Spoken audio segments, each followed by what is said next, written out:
ഉത്തർപ്രദേശിലെ ഏറ്റവും അധികം കാലം മുഖ്യമന്ത്രി പദത്തിലിരുന്ന റെക്കോർഡ് ഇനി യോഗി ആദിത്യനാഥിന് സ്വന്തം. 8 വർഷവും 132 ദിവസവുമാണ് യോഗി മുഖ്യമന്ത്രിയായി തികച്ചത്.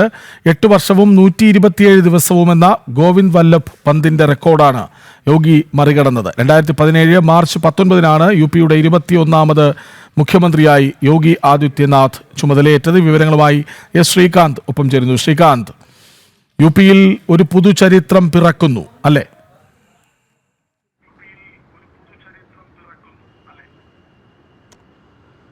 2017 മാർച്ച് മാസത്തിൽ 19-ാം തീയതിയാണ് യോഗി ആദിത്യനാഥ് ഉത്തർപ്രദേശിന്റെ മുഖ്യമന്ത്രിയായി ചുമതലയേറ്റെടുക്കുന്നത്.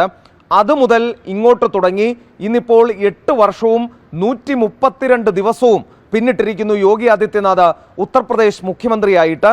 നേരത്തെ അവിടെ മുഖ്യമന്ത്രിയായിരുന്ന ഗോവിന്ദ് വല്ലഭ് പന്തിന്റെ 8 വർഷവും 127 ദിവസവും എന്ന റെക്കോർഡാണ് ഇപ്പോൾ യോഗി ആദിത്യനാഥ് മറികടന്നിട്ടുള്ളത്. ഉത്തർപ്രദേശ് അങ്ങനെ ആരെയും അധികകാലം വാഴിച്ച ചരിത്രമില്ല എന്നുള്ളതാണ് നമ്മൾ ഓർത്തിരിക്കേണ്ടത്. അത് ഇത്രയും പ്രമുഖനായ രാഷ്ട്രീയ രംഗത്തെ, അതോടൊപ്പം തന്നെ രാജ്യത്തെ രാഷ്ട്രീയ രംഗം ഒന്നാകെ തന്നെ വലിയ സ്വാധീനം ചെലുത്തിയ ഗോവിന്ദ് വല്ലഭ് പന്തിനെ മറികടക്കുന്നു എന്ന് പറയുമ്പോൾ തന്നെ യോഗി ആദിത്യനാഥിനെ സംബന്ധിച്ചിടത്തോളം അത് വലിയൊരു നേട്ടം എന്ന് തന്നെ പറയേണ്ടി വരും. ഉത്തർപ്രദേശിൽ പരമ്പരാഗതമായ രാഷ്ട്രീയ പാർട്ടികൾ, സമാജ്വാദി പാർട്ടി, BSP അടക്കമുള്ള പാർട്ടികളെ മുഴുവൻ പിന്തള്ളി ഒറ്റയ്ക്ക് അധികാരത്തിൽ വന്ന ചരിത്രമാണ് BJPക്ക് അവിടെ ഉള്ളത്.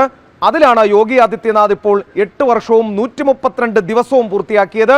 അത് യോഗി ആദിത്യനാഥിനെ സംബന്ധിച്ചിടത്തോളം വലിയ നേട്ടം എന്ന് തന്നെ പറയേണ്ടി വരും. ശരി, ഉത്തർപ്രദേശിലെ ഏറ്റവും അധികം കാലം മുഖ്യമന്ത്രി പദത്തിലിരുന്ന റെക്കോർഡ് ഇനി യോഗി ആദിത്യനാഥിന് സ്വന്തം. വിവരങ്ങൾ നൽകുകയായിരുന്നു എസ് ശ്രീകാന്ത്.